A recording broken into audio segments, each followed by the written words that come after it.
Good morning.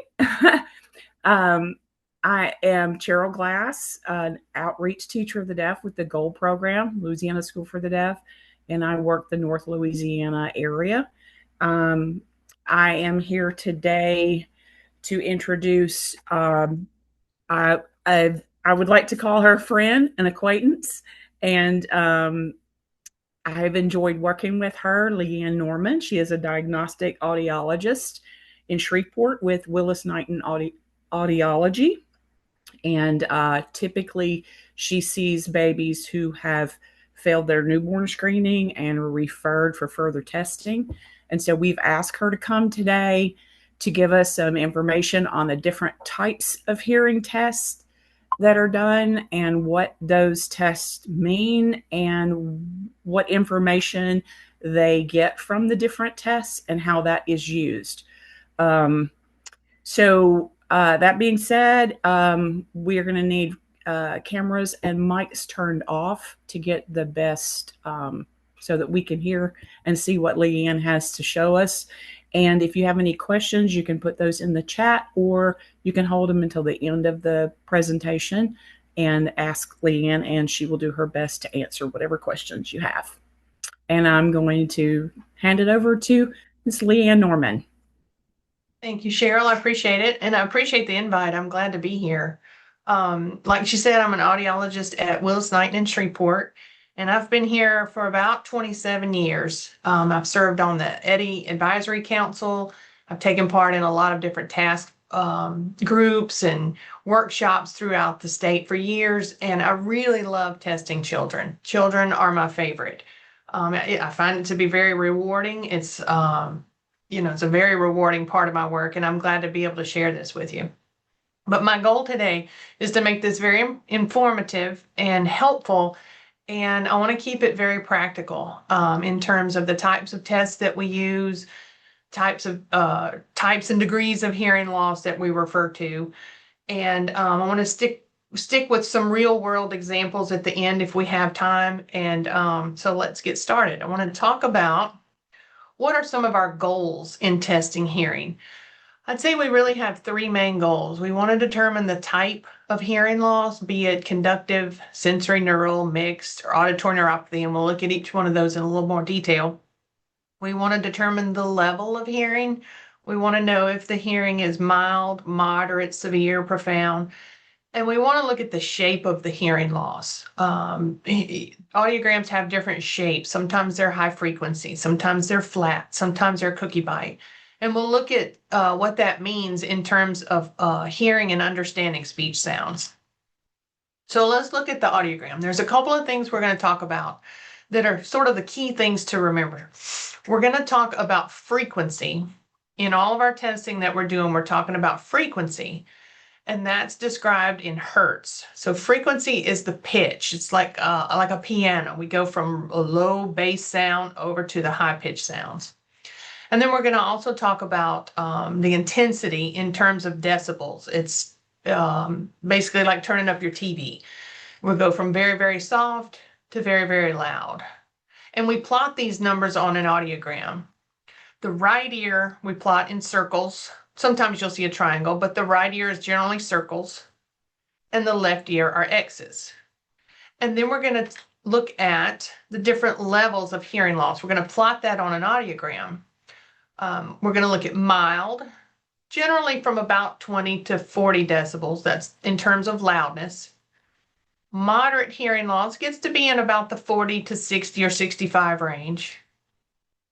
Severe, about 65 to 80 or 85, and then profound. So in this example, talking about the shape of a hearing, you can see how both of these audiograms have very different shapes.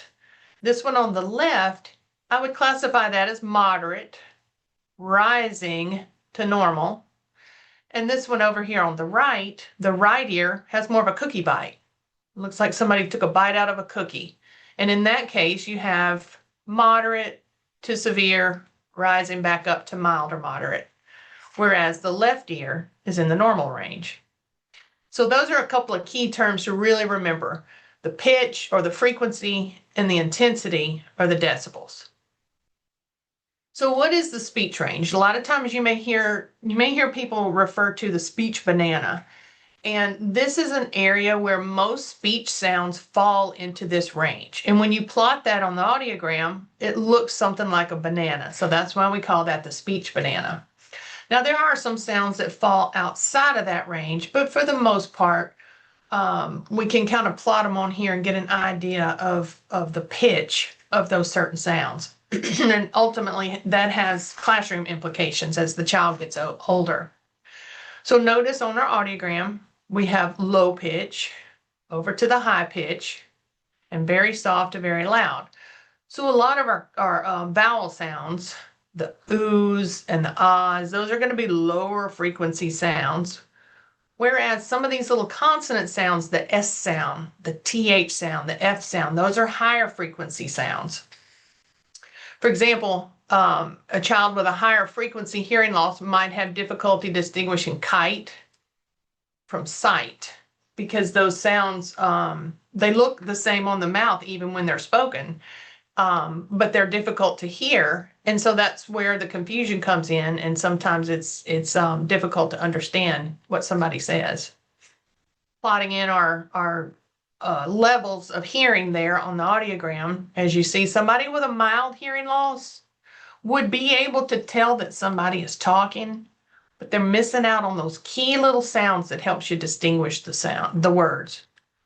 A moderate hearing loss, on the other hand, pretty much missing the entire speech banana there. So moderate hearing of about 40 to 65, missing most of the speech sounds unaided. When you get down into severe range, you're definitely not hearing any of the speech sounds unaided, and then same with profound. So that's just kind of a good example. When you hear the speech banana, what that means most sounds in English language fall within that particular range. So there are several different types of hearing tests that we do. We're going to look at each one of them and how they help us measure hearing. And again, keep in mind, frequency is the pitch and the decibels is the loudness, how loud things are. So our ultimate goal is to be able to get headphones on a child, so that the child is participating and they're actually telling us when they hear a sound.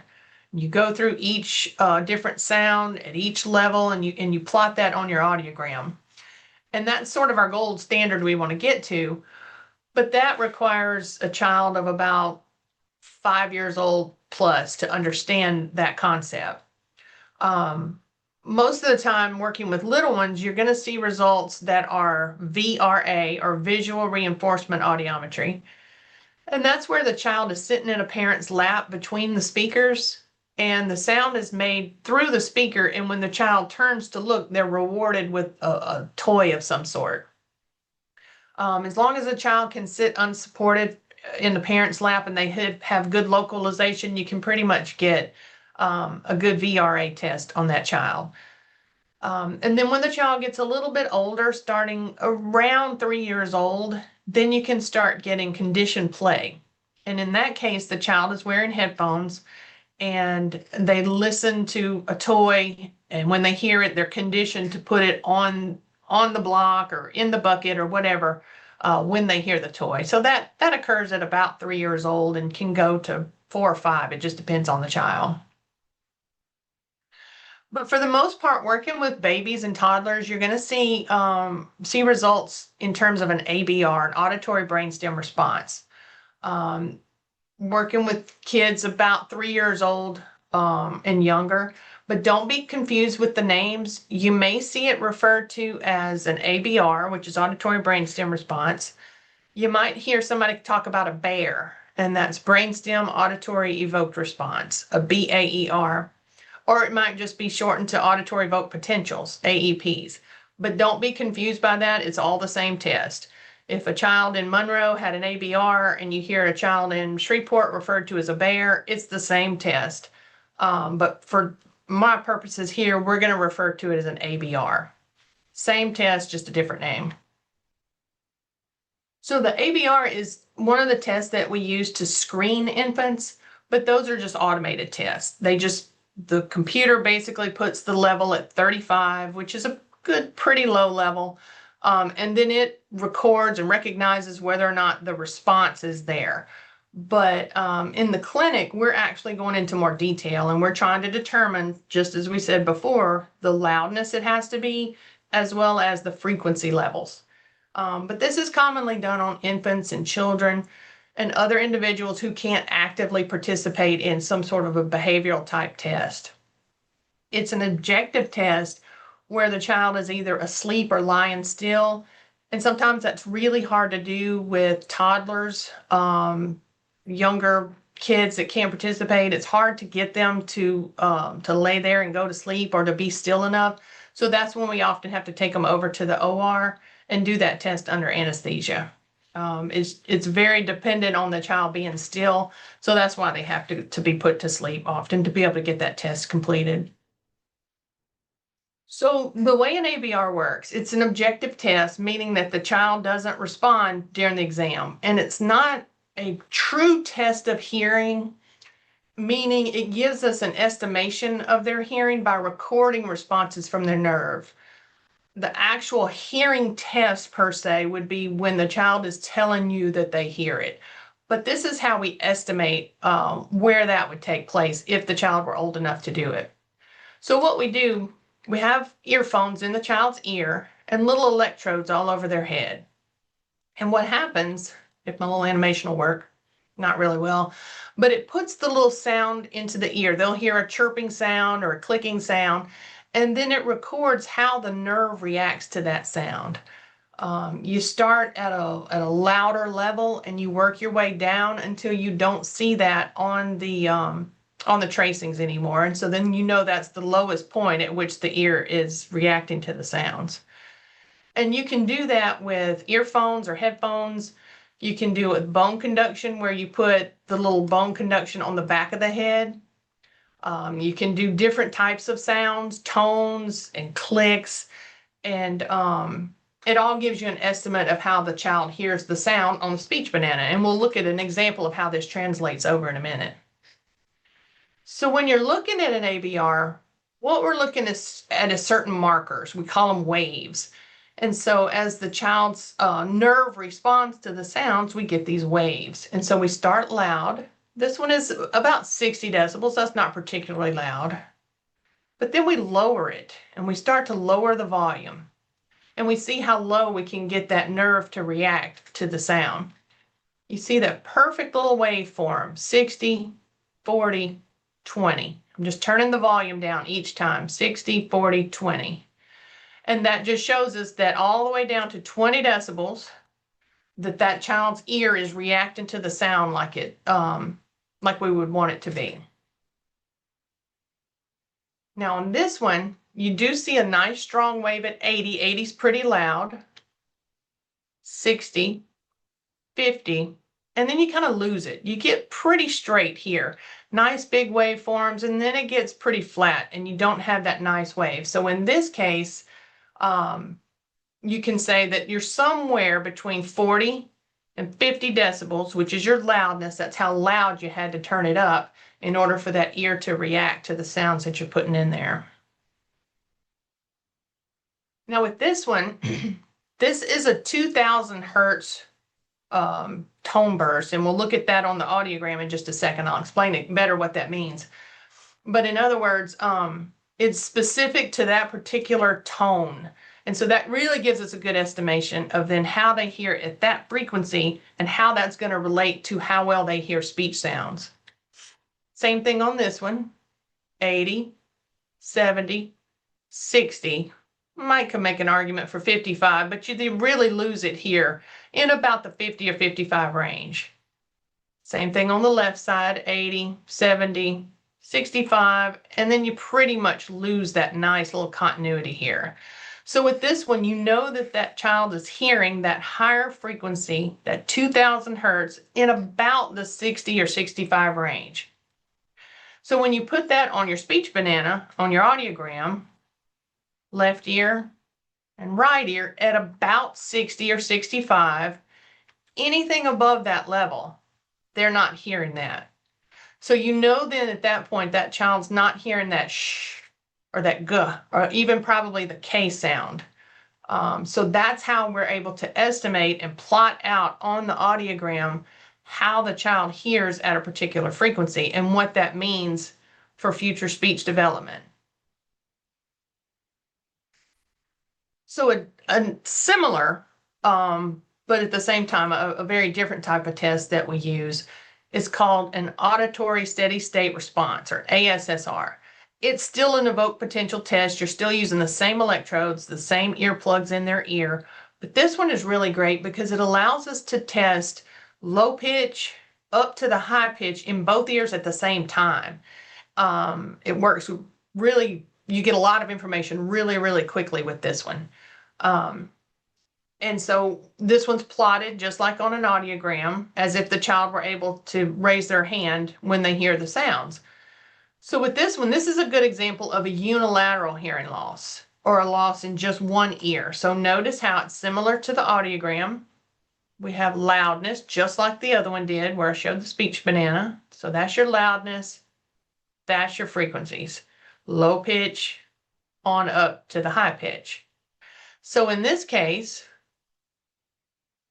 0 to about 20 is pretty much as low as we go. So that right ear, getting it down to about 20 decibels, all the different pitches. This left ear, though, you're about 80 to 90 or so decibels. So that's a unilateral. Just that left ear did we have to turn up some. So back over to the same speech banana and audiogram. What does that mean here? If you plot it over, there's that left ear. I'm just putting those same numbers on the audiogram, which means all of those sounds above that point, they're not hearing in that left ear. So we're able to take that response from the nerve that the electrodes are picking up, plot it over here on the audiogram, and then that tells us how well the child does or does not hear the different sounds on the speech banana. Now, another test that we use are called OAEs, or otoacoustic emissions. Again, it's not an actual hearing test. It's giving us information on the functionality of the inner ear and how it's working, but we use it to kind of estimate where those hearing levels may be. We use it a lot as a screening tool and a cross-check of other tests. Early Steps uses this one out in the field, and it's a great screening tool to use. So let's look at how that works. So with the OAEs, you have a little probe tip that goes into the ear. All right, it's putting literally 2 sounds at one time into the ear. The ear makes a sound and beeps back. And this little probe tip can record that. But notice how that sound coming from the ear has to pass through the middle ear, the eardrum, and the ear canal to get back to that point to be recorded. So that test is not gonna, you're not gonna get a pass. It's not gonna work if you have middle ear fluid, if you have wax in the ear. So it's pretty dependent on the whole pathway to be clear. And that will cause the child not to pass, but it is a great screening tool. And also notice how the nerve up here has nothing to do with the test. This is strictly recording from the probe tip to the cochlea. Puts the sounds in, the sounds come back out. And we'll look at a situation in a little bit where you actually might pass this test despite the ABR or the audiogram suggesting that the child has some hearing loss. So with the OAEs, we'll use those in a diagnostic manner, but sometimes when it's just used as a screening tool, you're either just going to get a pass or refer. In this case, the right ear got all the little green check marks. That's a pass. The left ear, it didn't record them. So that's just going to be a refer. It's just cut and dry, pass or not. If you pass, you can assume that the child's hearing is going to be at about 30 decibels or better. Remember, 0 to about 15 or 20, we consider the normal range. So about 30 or better. So that's why it is possible to have a slight or a mild hearing loss and you'll miss it with OAEs because you could still record them like that. There's an example, I think, later on that we'll look at. But when you're screening with OAEs, the child has to be mostly quiet, but not asleep. You can do this on a child that's sitting, watching a cartoon or playing bubbles or something like that. They just mostly have to be quiet. Whereas remember with the ABR, they have to pretty much be asleep because it's affected by movement. So when you use OAEs as part of evaluation, again, we're looking at frequencies. They pretty much measure from kind of a mid-range up to the high frequencies. Now with this particular test, it's either there or it's not. The higher the number doesn't necessarily correlate with how well they hear at that tone. It's just telling you that it's picking up the tone coming back from their ear. But you can pretty much tell at that point that at the higher frequencies here should be about 30 decibels or better. Same thing with the mid-range here. But just as the audiogram, you got the pitch coming across this way. This is your frequency, okay?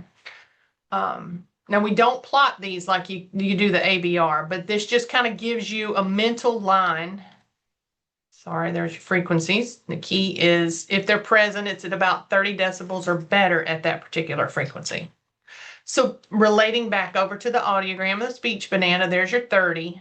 So you can assume at each of those frequencies on that OAE that we tested that their hearing is going to be at about that line or better. But that's why I say you could miss a few sounds here right along that line there. If their hearing was coming in at about 20 or 25, then you might miss a little bit, but it gives you a pretty good idea if that ear is normal or at about that 30 decibel line. So these are the three main tests that we use to record our results in both ears, using the loudness and the frequency. The audiogram is our end goal. That's eventually what we want to get to. And the ABR and the OAE can also be plotted on the audiogram to then be able to look at it more practically and tell how much of the speech sounds that child is able to hear. Now, one other little thing, don't forget about this, very, very important, are the tympanograms. Now, all that tells us is the situation going on in the middle ear. We want to know, is the eardrum moving okay? If we think there's fluid in the ear.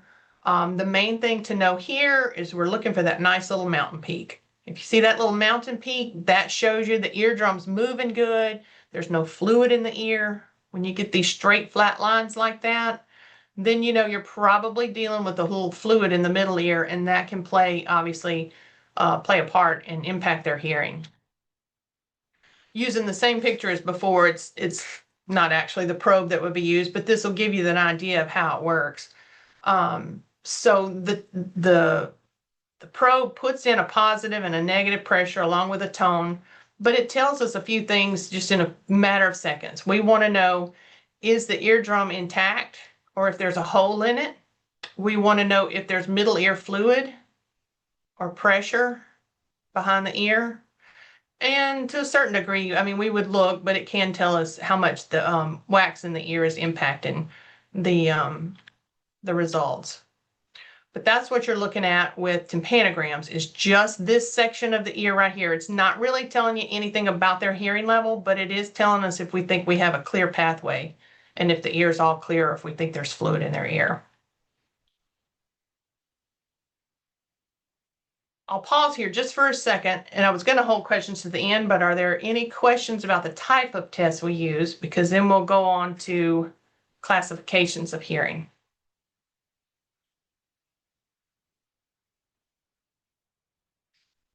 All right, so we'll jump into classification of hearing loss. And so when we do that, we're talking about the different types of hearing loss. We're talking sensory neural, conductive, mixed, a combination of the two, and auditory neuropathy spectrum disorder. So when we talk about sensory neural hearing loss, we're talking about permanent nerve type hearing loss. That's typically going to originate somewhere in the inner ear or the cochlea, and that's something that medicine or surgery will not improve. Typically, that's something from genetics, illness, an issue when the inner ear is actually formed, medications, things like that can cause sensory neural or permanent nerve type loss. And like I said, that's going to originate here in the inner ear. If you look at a cross section of the ear there, we're talking about the cochlea, this little snail looking structure right here. That's what you hear with. This keeps you balanced. So this is where sensory neural hearing loss is going to originate. Now, when you're talking about conductive, that's a situation where the sound can't get through to that inner ear properly. And sometimes medicine or surgery will improve hearing, but not always. It can be a chronic problem, and sometimes intervention is necessary. But here you're talking about ear infections, fluid in the ear, a perforation or a hole in the eardrum, atresia where the ear canal is very, very narrow, sometimes closed or completely absent. And in that case, we're looking at the middle ear. This section right here, the ear canal, is it open? Sometimes it's not even there. It could be closed. That's going to create a hearing loss. Perforation in the eardrum, in the middle ear if it's got fluid. So that's going to be your conductive hearing loss. The sound literally can't conduct through there to the cochlea properly. And like I said, sometimes you can have, where that's coming from, sometimes you can have a combination of the two. You might have sensory neural hearing loss, and then you get an ear infection and you have fluid in the middle ear, and it's just going to make the hearing even worse. So in that case, we're talking about the cochlea. You have sensory neural hearing loss, and then you get fluid or something in the middle ear on top of it, and it just makes the hearing even worse.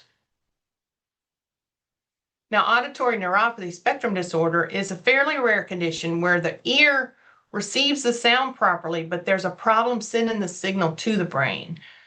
In this case, you may have trouble understanding speech clearly.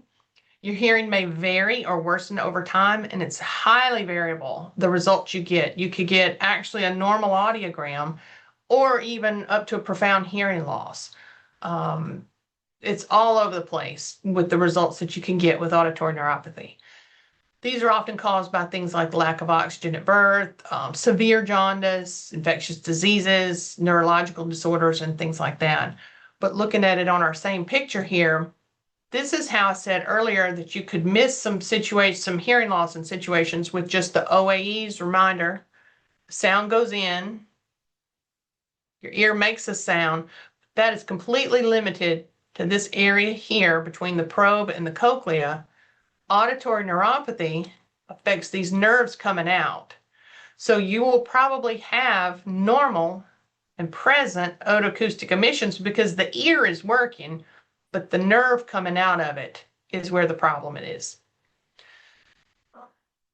And this is a good example here. So with this particular child, notice that their OAEs passed. They passed. The ear was responding back like it was supposed to in both ears at all the frequencies. But when you look at the ABR, you don't have those nice little waveforms like we had on the ABR screen. So the OAE, the auditory neuropathy affects the nerve coming out of the cochlea here. The whole ear, the eardrum, the middle ear, and the cochlea may be completely fine, and then there's where the nerve is affected. So I've got some cases I wanted to kind of go over.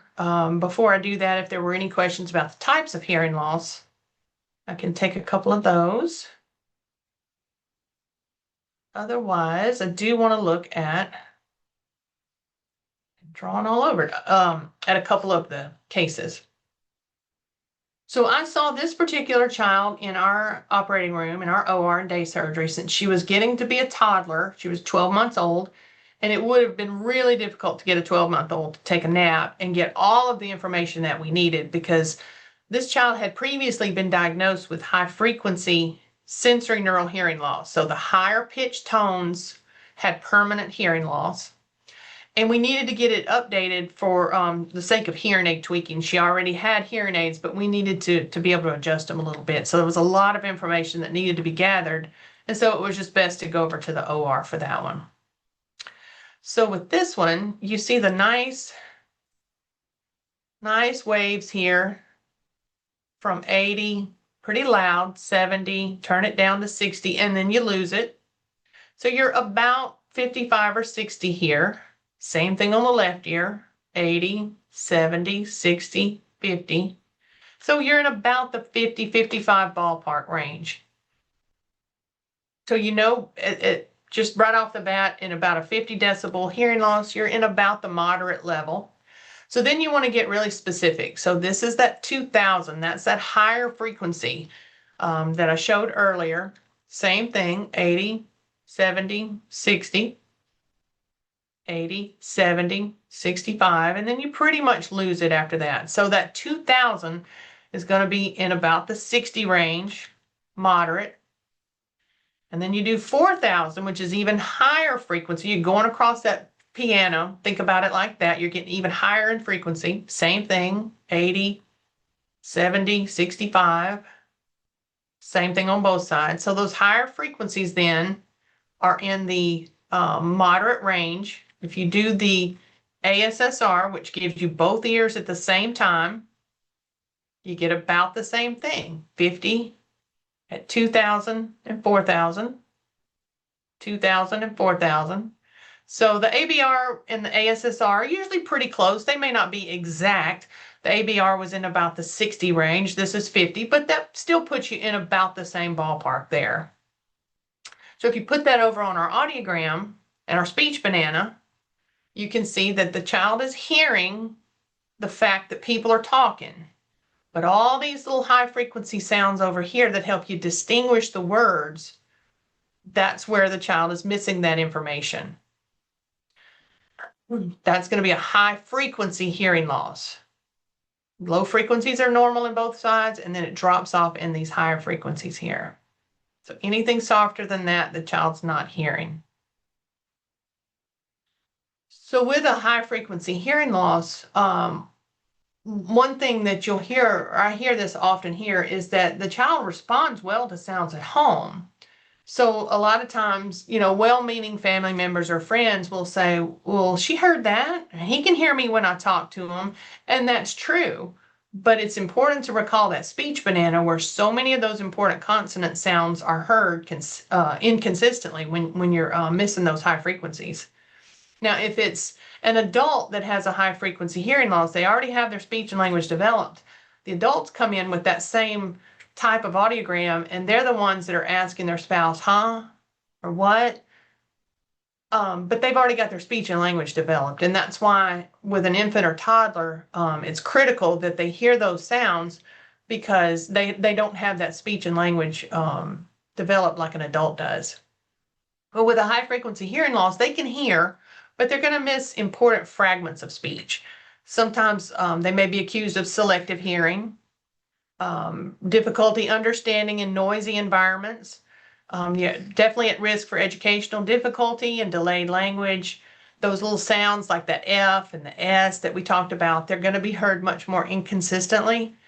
And older kids may experience fatigue. It's exhausting to try to sit there and listen with a high frequency hearing loss in a classroom situation where there's a lot of chatter. I love this visual representation. So what this looks like is, on the left is what people sometimes think it must be like to try to listen with a hearing loss like that. But it's not just a matter of being dim or not so loud. What's actually happening is you can hear the loudness. It's bright, it's loud, you can hear it, but so many of those little sounds are missing. That's hard to read. And in the sense that it's hard to read, it's just as difficult to hear and understand what somebody is saying. So I really like this representation here. It's not just harder to see, quote, or hear. You're missing those key sounds that makes it really, really difficult to decipher what somebody is saying. So this one was a 9-month-old, and this child's initial newborn hearing screen referred in just the left ear. So with this one, this was the otoacoustic emissions, the OAEs, where I'm putting the two sounds in, the ear makes a sound in return.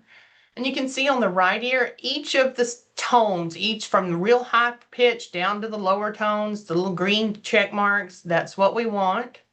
Left ear didn't do it. So you know right off the bat going into it that you're probably going to be at about 30 decibels or worse in that left ear.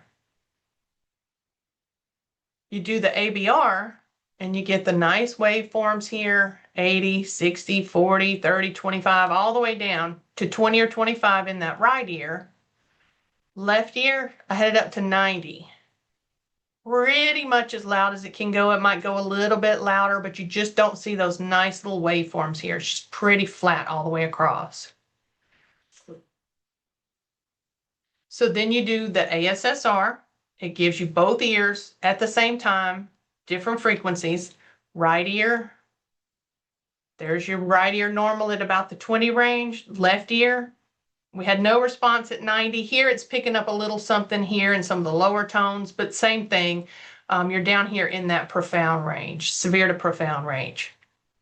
And what that means on the speech banana and on the audiogram, that right ear, pretty much hearing all the sounds in speech. The left ear would be hearing none of those because the left ear hearing would be so much worse than where all those sounds in the speech banana fall. So they're not hearing anything above that line in that box in that left ear. And now unilateral loss, where the child has just hearing loss in one ear, the child can hear, but they may have difficulty understanding faint or distant speech, especially when it's noisy. Again, they may be accused of selective hearing. It's really hard to localize sounds. And one of the first things I tell my, especially toddlers, but I even will tell the parents of babies this. This is particularly a concern in terms of danger and recognizing danger.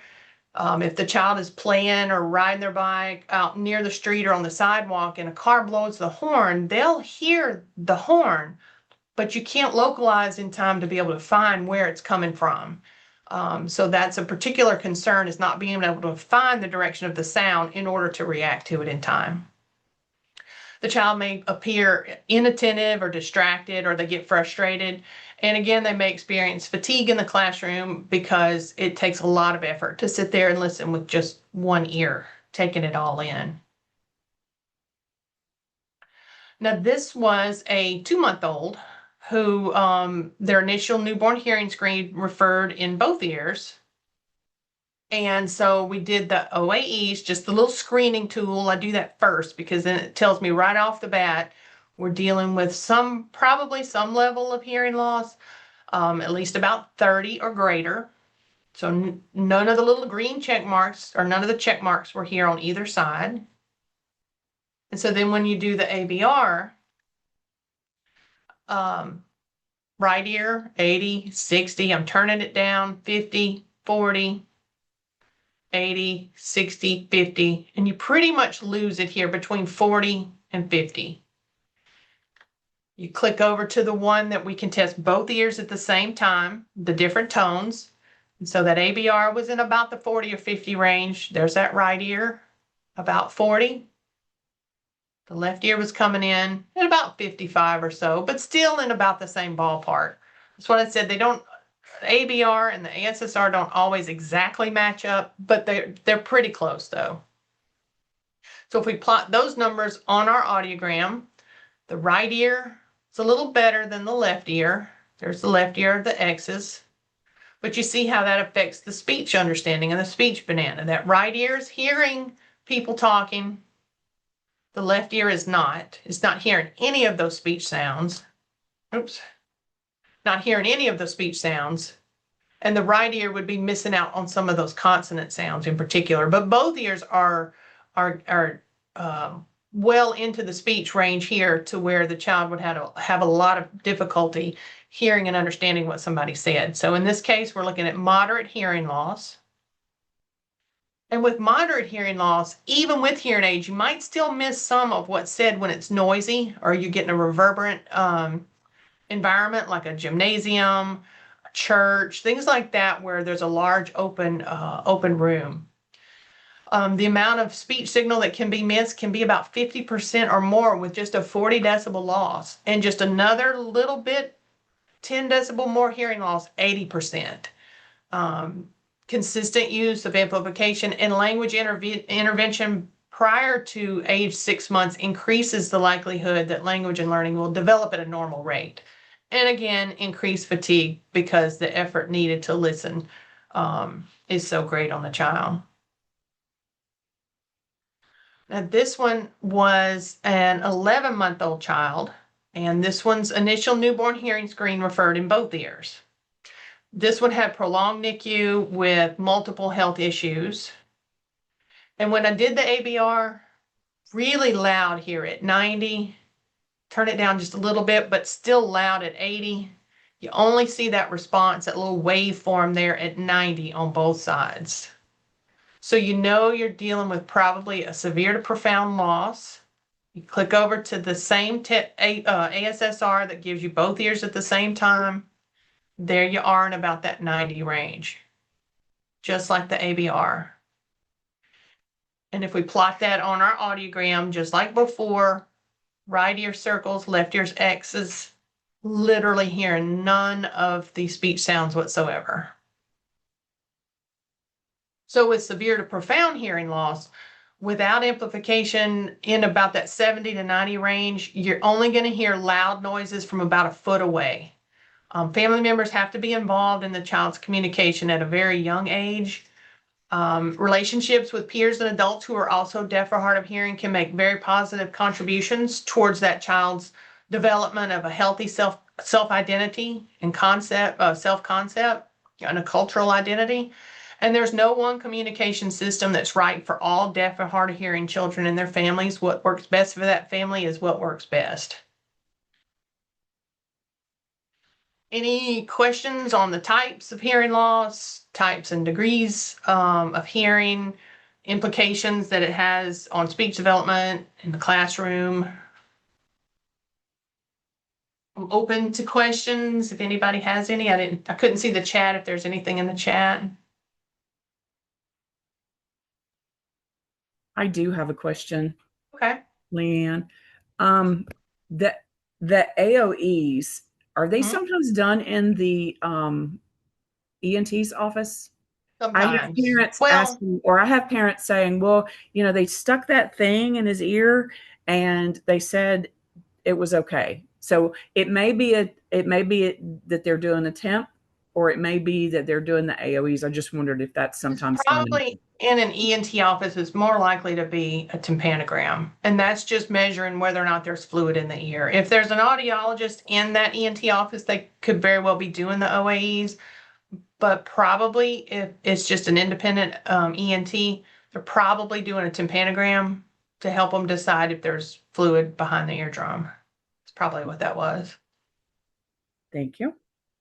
Now, there are some pediatrician offices who rescreen, and some of the pediatricians do have OAE testing that they will sometimes do. And then if they get a referral on that test, then they'll refer them on to me or somebody else that can test their hearing.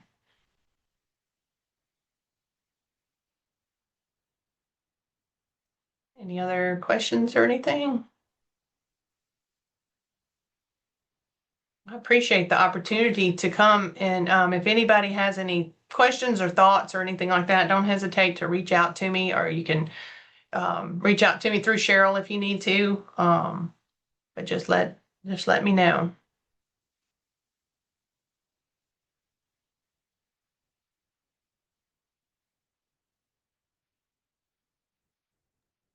Okay. Um, can y'all hear me? Can you hear me and see me? I can Okay. hear you. You can hear me. I think you have my video turned off. Thank you so much, Leigh Anne, for coming. I know we will probably have parents to watch this video. It's being recorded so that they can see it at a later time. A lot of our parents are working, or they're dealing with little ones and just couldn't get to this meeting. But we appreciate this. Is such great information. And thank you so much for doing this for us. I saw your presentation last year, and I knew this was something that we needed to provide for the parents of our little ones. And we thank you so much. And if there are no other questions, then I think we're done. Thank you, Cheryl. Appreciate it.